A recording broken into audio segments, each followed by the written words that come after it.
Eu só sou um cara que eu não penso nunca que as coisas são para sempre. Assim, por exemplo, eu fiz física, né? Mas o mestrado e o doutorado eu fiz em educação.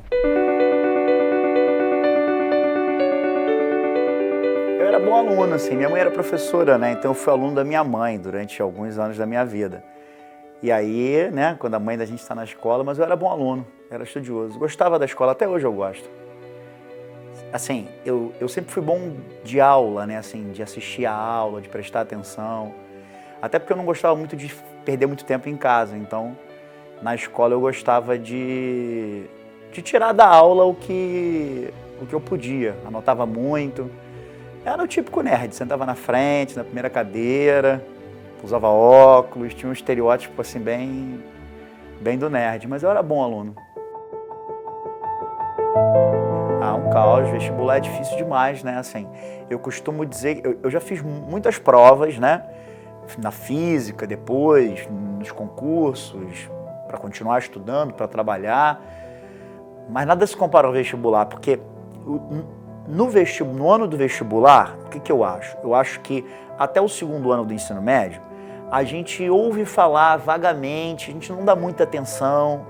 No ano que a gente faz vestibular, a gente acha que tudo gira em torno do vestibular, porque a gente começa a prestar atenção.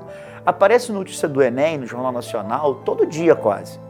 Só que quando a gente não faz vestibular, a gente não dá atenção a isso. No ano que a gente faz vestibular, a gente presta atenção. Então o que parece? Que todo mundo naquele ano está falando em vestibular, você entende?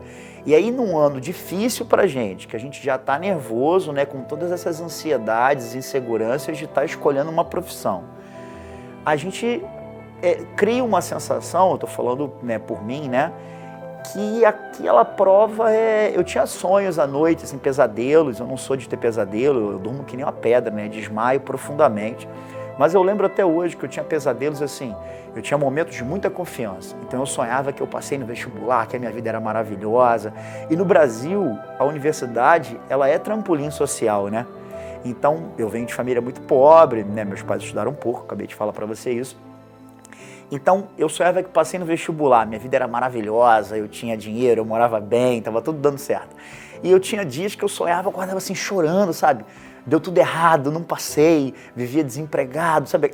Esses estereótipos que a gente carrega quando a gente está escolhendo a profissão. Então foi um ano muito difícil, muito difícil. Assim, você tem uma ideia, até o meu avô, que não tinha ideia, meu avô era imigrante italiano, né? Então, esse semi-analfabeto, veio para o Brasil de navio, todo esse modelo de imigração, né? Era o meu avô. Um cara da lavoura, um cara do trabalho braçal. E lembro que até ele, no dia que ele me perguntou isso, né, ele falou assim, uma vez na festa na casa dele, num desses almoços de domingo, ele virou para mim e falou assim, e essa prova que você vai fazer?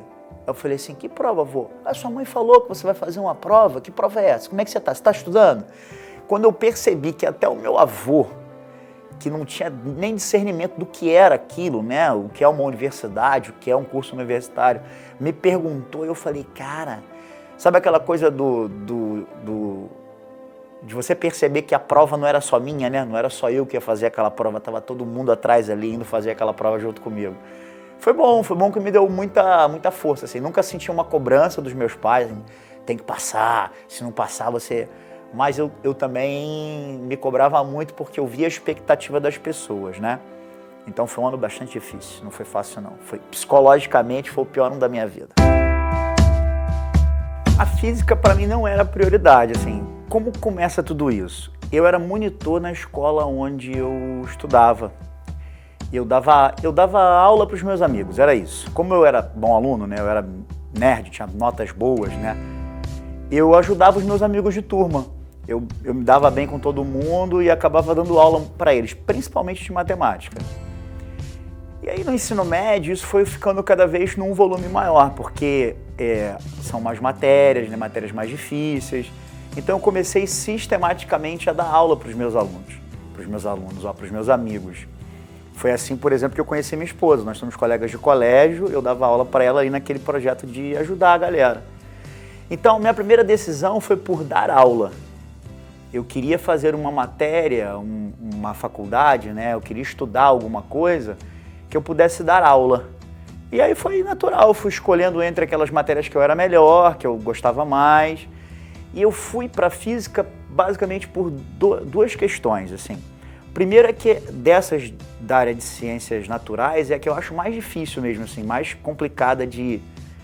Tem mais perguntas abertas, sabe? E a outra é exatamente nesse ponto, assim, eu gosto muito de filosofia. Tanto que, assim, eu fiquei em dúvida também em fazer filosofia, mas a minha natureza das exatas, né, a minha facilidade com os números fez eu ir para física. Mas eu acho que tem muito de filosofia na física, né? A minha paixão pela física também tem um pouco disso, assim, de entender o porquê das coisas, dessa busca pelo conhecimento verdadeiro, pelos modelos mais adequados, de entender de onde viemos, para onde vamos, sabe? Uma pergunta meio filosófica mesmo. E a física, por mais que alguns achem que não, assim, a física tem muito disso, né? De tentar entender o universo, o homem, a relação do homem com as coisas. Eu converso muito com o Rifa, né? A gente trabalha junto e a gente tem esse entendimento, né? Assim, a busca pelo entendimento das coisas, né? Quando a gente vai, então, para a cosmologia, são perguntas muito...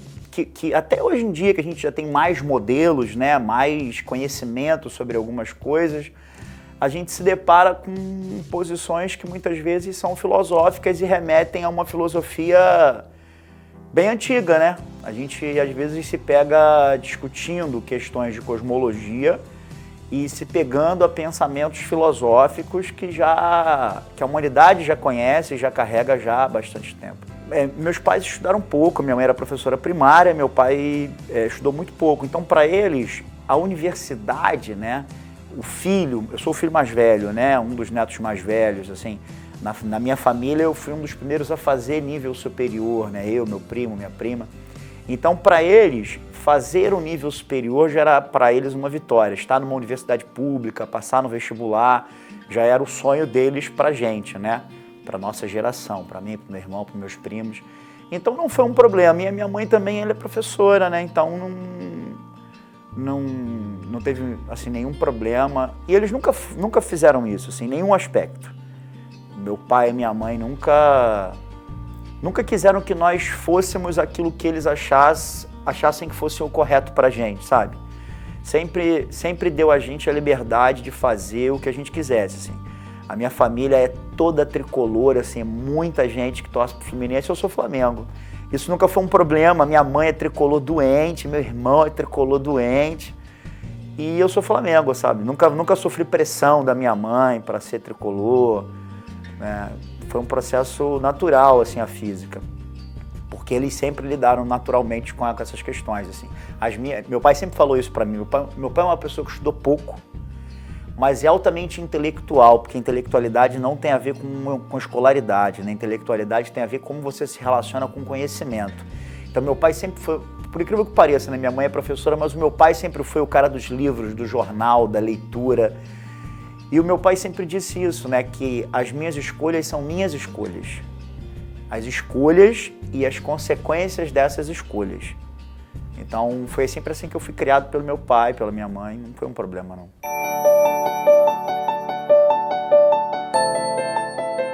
Eu só sou um cara que eu não penso nunca que as coisas são para sempre. Assim, por exemplo, eu fiz física, né? Mas o mestrado e o doutorado eu fiz em educação. Eu não fiz em física dura, né? Fui estudar autores de ciências humanas, fui estudar mais filosofia. Então, assim, fui mudar radicalmente. E eu não penso que eu vou ou que a aula ou a física é para toda a vida, sabe? A física em si, o conhecimento, a busca, a leitura é. Mas o trabalho, eu acho que o mais importante é isso, as pessoas pensarem que nada é para sempre. Que a gente faz uma escolha, né? Eu fiz uma escolha pelo magistério, não me arrependo, adoro a aula, adoro, sabe, a dinâmica da aula, adoro a relação com as pessoas. A aula me produz uma coisa que eu não tenho rotina, aquela coisa de fazer sempre a mesma coisa, do mesmo jeito. Cada aula é uma aula, né? Uma vez assistindo uma palestra de uma atriz famosa, da Irene Ravache, ela falou assim, o teatro é maravilhoso, porque cada apresentação do teatro é única. E eu acho a mesma coisa da aula, assim, cada aula é única. Por mais que eu dê uma aula do mesmo assunto, talvez na mesma turma, ela nunca vai acontecer da mesma forma. É um evento único, a gente vai tentar reproduzir de várias formas, mas não vai conseguir. E é isso que me fascina no magistério, né? Não é o holofote, como alguns se fascinam. Para mim não é o holofote, é a magia de você fazer algo único cada vez que você faz. Aquela peça, aquele quadro, aquela produção ali intelectual daquele momento, ela nunca mais vai se repetir. Isso para mim é o que mais me fascina na aula. E isso eu continuo tendo, assim.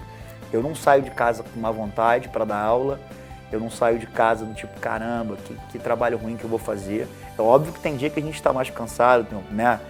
Eu também não dou tantas aulas assim para, né, para chegar ao ponto de falar, caramba, estou exausto. Mas eu tenho muito prazer, até hoje. Já tem... Melhor nem tentar fazer a conta. Mas é legal, eu gosto bastante. Olha, é muito complicado, porque assim como a gente acabou de conversar sobre o ano de vestibular, o vestibulando ele escuta conselho o tempo inteiro, né? Todo mundo acha que tem a receita milagrosa, a fórmula perfeita. E eu lembro que todo mundo que passava por mim, não tinha ninguém indiferente. Todo mundo dava uma opinião, e é normal, né? O mais importante é o vestibulando pensar que as pessoas só falam porque elas se importam, porque elas querem o melhor. Se elas não se importassem, elas não falariam nada. Então não adianta ficar chateado, pô, todo mundo que passa por mim fala alguma coisa, tá bom, eu já sei. Eu entendo que você às vezes fica exausto com tanto conselho, mas é porque as pessoas querem o melhor para você.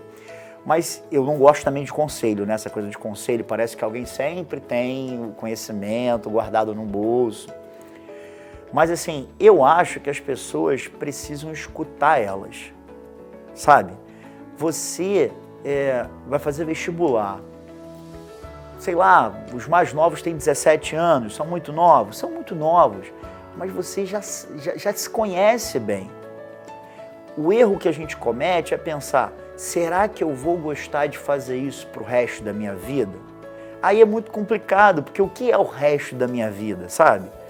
Se a gente pensasse de maneira mais imediata, ou seja, o que eu gostaria de fazer, eu vou ter que acordar daqui a 4, 5 anos para trabalhar. Como é que eu gostaria que fosse a minha rotina? Né? Se você escutar o teu coração falar, né, escutar as pessoas próximas a você, né, tentarem te ajudar porque te conhecem bem, né, conhecem bem as suas características, você vai fazer uma boa escolha. Né? O problema é que outras coisas maiores ditam as nossas escolhas. Né? Salário, fama, sei lá, estabilidade, né, aceitação dos outros. Então, eu quero fazer um curso que as pessoas achem que eu tô bem. Aí quando você começa a escutar muita gente de fora, você acaba fazendo a escolha errada, não tem jeito. Mas se você escutar você, né, as coisas que são importantes para você, eu acho que as escolhas sempre caminham para um ponto comum, sabe? Para um ponto positivo, eu acho. Pelo menos foi assim comigo, é assim comigo até hoje. Eu ouço as pessoas, mas as minhas escolhas são as minhas escolhas. Eu divido com as pessoas próximas, querendo escutar uma opinião e ouvir os meus amigos, a minha família. Mas as minhas escolhas são as minhas escolhas, porque ninguém me conhece melhor do que eu mesmo, né? Pelo menos eu penso isso, né? Eu que vou acordar, eu que vou fazer, eu que vou trabalhar, eu que vou ter essa rotina. Então, eu acho que é por aí.